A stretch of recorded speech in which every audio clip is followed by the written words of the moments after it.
welcome to Fire Your Boss Fridays. And it is another beautiful Friday. Jamie's here with us. This is my first time officially seeing her beautiful face on camera. And so, Lisa, why don't you introduce Jamie to everybody here today? Yes, so Jamie actually bought my business, Utah Bookkeepers, in September of last year and relieved me of those duties so that I can actually start this new project. Right.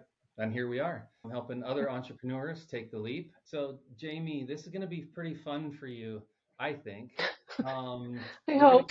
We're going to explore your feelings, thoughts, and really the idea is just to share with other people kind of where you're at with things, challenges that you had. I think it's important for everyone. As you know, I remember some of the questions coming into our the dialogue where there were some concerns and fears, right? These are real, right? And so Absolutely.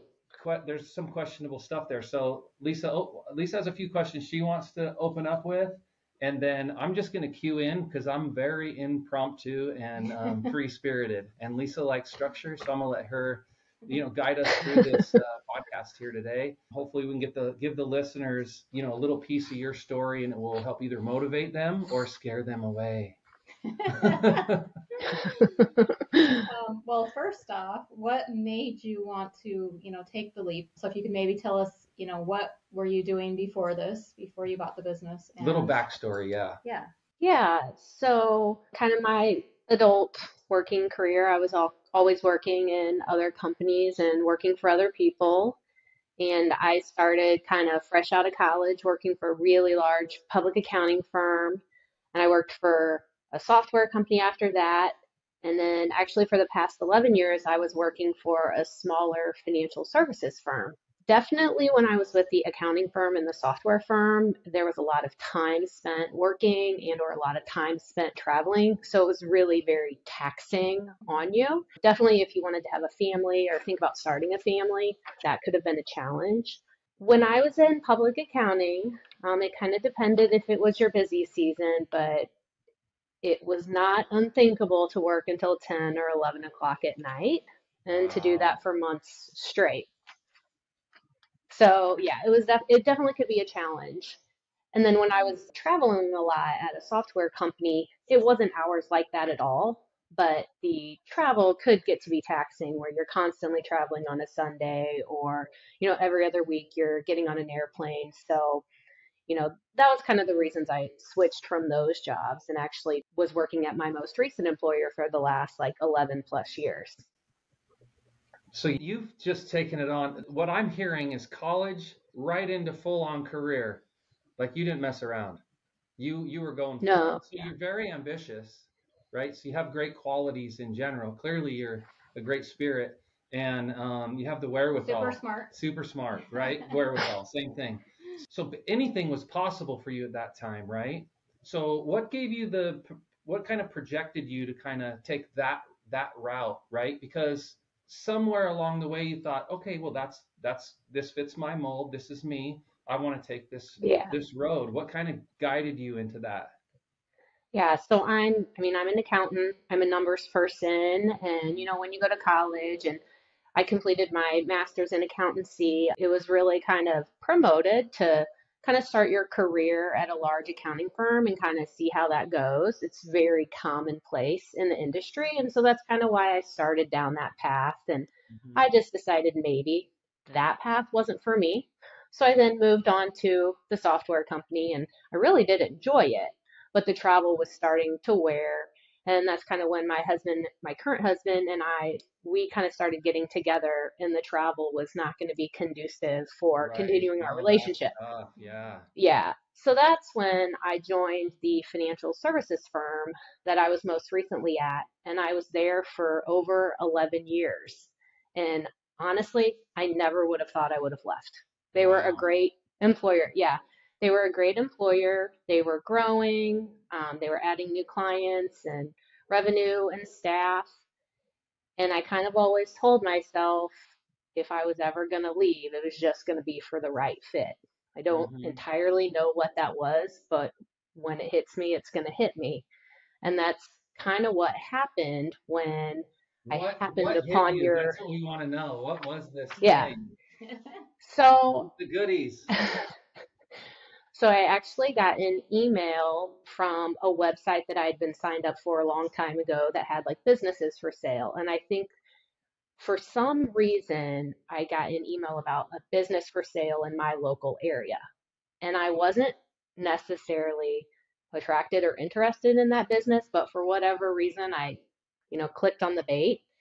And Mm-hmm. then I was like, oh, whatever. And then I kept scrolling, and that's when I found a remote bookkeeping and payroll practice that was for sale. And it Mm-hmm. intrigued me because that's kind of what I like to do. And that's when I kind of clicked and emailed, and then it started our conversations. And that's when it just really felt like if I was ever going to do something different, that was going to be it. And it's really different, right? Like this is like, do you feel like, and I mean, this is my perspective, but what's your take on, making that transition? So there's the fear, like, well, yeah, it looks good, but it's hard to give up something good for something great. Wouldn't you agree? I mean, it's completely hard. And again, I had, friends where I was working.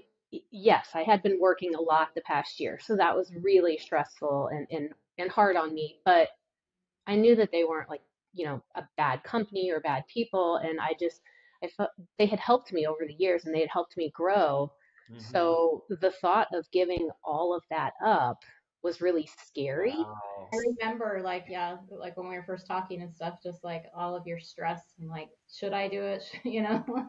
Yeah. I just felt like there was never going to be a better fit. Just because I'm a CPA or an accountant doesn't mean I love taxes. And everybody wants to think like you do taxes. And I'm not, I don't do taxes. Like I gear towards the financial statement side of things and like keeping books and records in order. So it truly And was this is just such great a for good your client fit. base too. Mhm. Yeah, it was truly just such a good fit. And the other thing that was just so attractive about this business was that you were doing this remotely. You had been doing this remotely for some time, and that was Mhm. going to give me the autonomy and control over my schedule that I truly wanted and that was really important to me. So I just felt like it was checking all the boxes. That's awesome. Yeah, Okay, so cool. now that you're in, what are we in, like 4 or 5 months? Okay, Do, now this is where we Yeah. scare everyone away. yeah. Do you feel like you accomplished all of that? Like, Yeah, did it provide? I mean, be I, honest and be yeah, candid, please. Yeah. I would be a liar if I said it was easy. I yeah. mean, without a doubt. Well, And you took part on of so that, much because there was like what 65, 70 clients that you took on basically all yeah, at I, once. I think so. What made it even a little more challenging was because I just really wanted to help my former employer and help their team. Like I Mhm. had like 6 weeks of full-time notice that I gave them, and then for another 8 weeks, I was helping part-time. So even the first like 2 months that I took over this transition and we were working together, I was actually doing two jobs at once. So it was super, super stressful. Wow. And then once I was like wholeheartedly focusing on this, I had, all the clients that you and some of your team members had been doing, like I all of a sudden was doing all of the bookkeeping, Yeah. for them all at once, and then trying to do other tasks and assist the bookkeepers that came along. So it was just a lot all at once. Not bad. It was just definitely a learning curve. Well, I honestly like I would actually tell Chad, I'm like, I don't know how she's gonna do this, like taking on that many clients, because me, I basically started as like a side hustle, right? Mm-hmm. Like kind of Yeah. brought on clients one at a time until, like yeah, I can't even imagine like taking on 65, 70 clients in the short amount of time you did. I think being organized was definitely like the key. I just felt like I put in so much time and effort into getting things ready up front and staying organized. Like that was critical. And then like another huge piece, as you know, is you've been a good mentor and you've always said like I'm here to help if you do have a question or you need like help. So knowing that if something was really stressing me out or concerning me that I could go to you and you never said like I'm like cutting you off. Like that's been important. So I hope that my communication with you slowly starts to ease off after I get acclimated with things, but definitely having someone to go to is just huge.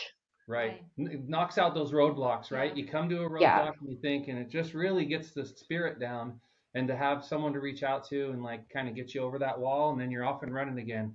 yeah, I think that comes with everyone. So let's take a minute right here, because this challenge is with all entrepreneurs. This isn't unique to bookkeeping. This is even business in general. Getting over these hurdles, like your community is so important. So if you're taking any sort of mentorship or any sort of course or anything, the community is a big play. So it's important that that element is there for communication. And I'm not sure like how people can find that that's a real thing, because even you are worried, like, well, she says she's going to be there, but is she going to be there, right? Like, and that happens a lot out in the course world and like the mentorship world, right? Like I get it all the time. I hear people like, well, you say they're going to be there for me, but it's just not working out the way that I expected it. Yeah, find right. themselves out in the wide ocean treading water on their own. Right. So what do you think as an individual? Because this isn't for everyone. Would you Yeah, agree? like what I'm doing Well, or being, anything really, like taking on a challenge like this or entrepreneurship, it's not for yeah, everyone. What would you say to someone like, be careful, right? Don't give up everything because you think there's this pipe dream of, like everything isn't absolutely perfect. Of course, you do get bonuses. I know I have them myself, but what's words of caution would you throw out there, or things to think about, you know, honestly, like with your right. mate, your kids, or whatever construct you have, what would you throw out there to someone to just say, hey, consider this.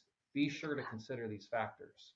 Yeah, I would just say it really has, if you're going to make a big leap of something, whatever it is, it Mm-hmm. has to be a good fit. Again, for me, being a CPA and financial statements and books and records, and working with smaller businesses and stuff, I really enjoyed that. And so it was Mm-hmm. just right up my alley. If it would have been, I don't know, Lawn buying a care. floral shop. Yeah, Yeah. going to into the lawn care business, buying a floral shop. It wouldn't have been a good fit. That would have been a horrible Right. move. So you got to make sure Well, whatever even whatever you're let's doing say, is right. yeah, let's say for instance Yeah. there was more potential in that space. Like, oh, a business like this usually makes 3 times the money. It doesn't matter because you're not going to be able to pull it off, right? Yeah. Yeah, I mean it really does have to be the right fit. And I think that's great advice. there's so That is many other great. things to think about too. I think you need to be prepared, you need to be organized, and you have to be willing to really work hard, at least at first, because I Mm-hmm. worked really hard the Are you last seeing couple some relief months. yet? Give us an indication of where you're at. Yeah, so absolutely. I mean, and Lisa, I told you this. I'm like, whew, this is a lot of clients. Okay, we can do it. But then it started approaching like year end, Right. and clients started coming out saying, hey, could you help me get my books in order for last year? And Mm-hmm. that's great. But we can't help everyone all at once and, you know, maintain our current responsibilities with the current clients. So there was just so much activity and so much work. And I was like, I'm gonna need help. And so I think one of the best things that we did was Lisa gave me a great referral for another bookkeeper, and they came on board last year, and they're amazing and awesome. So that was really refreshing.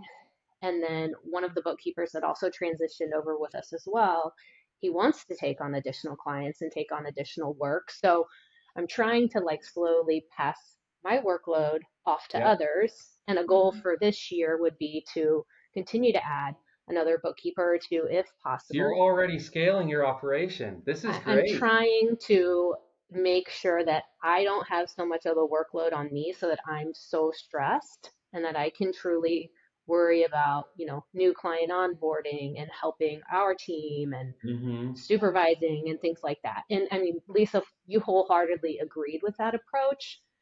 It was just kind of, one step at a time was kind of where I Mm-hmm. got Yeah. to. I could only tackle one thing at a time.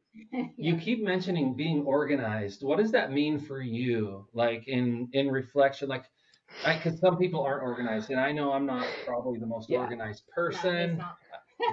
Thanks for the validation. But what does I that mean, mean for you? yeah. Like, or moving into a company, what does being organized mean for you? Yeah, so I may be organized too much. I mean, that's possible too. So like, Okay. I have my phone. Full disclosure. Yeah. Yeah, so I have my phone and I have my calendar in my phone and I'll put reminders and recurring reminders in there. And then some of those will pop up in Outlook. And then I also have like a physical planner. I mean, I could show you. It's Yeah, sitting here in please front of do. me. Let's share a And little it's bit of funny. what, because this Like means a lot. Calendar is a big deal. Oh, nice. I Wouldn't have you a say big calendar is a calendar. vital tool to any success? I think so because I sit down and like every weekend I'll look and say, okay, next week, Monday through Sunday, what are my responsibilities? What absolutely has to get done? Is there a payroll client this day that has to get done? Or do I have a meeting? Or what about my family responsibilities? Do my kids have basketball or do my kids have Mm-hmm. whatever at a certain time? Or do they get out of school early? So just knowing what has to come up is really important for me because then I can plan my other duties and responsibilities or my other like wants around that. I love that. This is something I had a dream about, and I'm trying to bring it to fruition. So I'm so happy you brought it up. Building and establishing your calendar is all part of a manifest as well, right? You're setting the stage for success. You're not, it's Mhm. really, listen, quit, fooling yourself. When you put a goal together, your calendar is essentially your roadmap to your goal. Your guidance. It's your guidance and it keeps you on track, and it's very easy to use if you just get in the habit of it. And I think that's the hurdle. And so that's something we want to Yeah. bring to some of our listeners as well. So I'm so happy you brought that up. I've found huge success in it, and I'm not organized at all. And so when I did that, now I just look at my old self and go, how did I even get by? Yeah. I mean, and I've accomplished at least double the results that I did in previous years because it's just systematically happening, including, like you said, about your kids' football games, basketball, like just our time together. Hey, Friday date night, right? It's in Hmm. my calendar. I know that's coming. So now I'm okay to work really late Thursday night because I know tomorrow is like date night. So I'm going to put in the time tonight. It's already planned. I'm going to enjoy myself tomorrow. This is good. I get to Yeah. celebrate, right? All the hard work. And so those things are real important as well. So speaking of that, Yep. what does a typical day look like for you now? Oh, yes. Um, I knew you were Well, gonna ask me well, something like versus this. maybe what it might have looked like in the past, because you had Yeah. mentioned long hours. Yeah. So it's just really sporadic right now. And part of that is because it's January, and Lisa, this is like one of the busiest months that you ever have. Right. So we're not only trying to do regular monthly bookkeeping, but trying to like review full year financials for our clients and send those out as well, in addition to other things, 1099s and, whatever. You do So all it's a that. little busier. Yeah, it's a little busier than normal. But like today, for example, I got up around 6, did a half-hour work before my kids got up, and we made breakfast, and I took them to school. And then I decided I was going to get my workout in. And so I went to the gym, got back home, and kind of started at it again, working at about 9:30 or 10. And I'll probably work till 4 or 5 until I go get my kids, and that'll probably be it for the day. But depending on my workload, um, I might work till 4 or 5, wait for my kids to go to bed, put in a couple more hours. Um, Depending on what your schedule looks like what's going on tomorrow or the next day, right? Like, well, yeah, I'll put in a couple hours now because tomorrow I need the whole day off. Yeah. yeah. And it's just, I mean, just as another example, like one day last week, my daughter had an orthodontist appointment at 8 a.m. and then she had basketball practice at 3:45. So it's just like those are set responsibilities that I have to do. And so I just kind of fit my work in between there. And that's just kind of how I'm doing it right now. And again, I do have a little more day-to-day work on my plate, then hopefully I will have at the end of the year. Again, I'm hoping to still add additional team members so that they can kind of take over some additional work and I don't feel so stressed or worried to get those tasks done. So in the past, I think you told me like you weren't able to like say pick your kids up from school or do things like that That, as much, right? Or the gym. Is that yeah, something that kind of got pushed to the Or I wayside as remember well? like you said your son you got to watch him like take down his first deer, right? And yeah. you might So have to do before. I always felt very, very guilty if I needed to come in work late because my daughter had an orthodontist appointment, or if I needed to skip their stuff because we had a work meeting. I just felt like I couldn't say no when I You was were letting working the for team someone down. else. Yeah. Mm-hmm. And they weren't, I know they were not trying to portray that at all. Like they were like, it's your family, it's your responsibility, you got to do it. But I still felt so guilty. Like I Mm-hmm. just did. Like That's I wanted to, interesting. I wanted What to an be interesting there. takeaway. Yeah. Yeah. I love it. So I love that the idea of what I've heard from you, like your background, what you're capable of, the space that you've worked in, the other companies that you've worked and supported, including the clientele on those companies as well.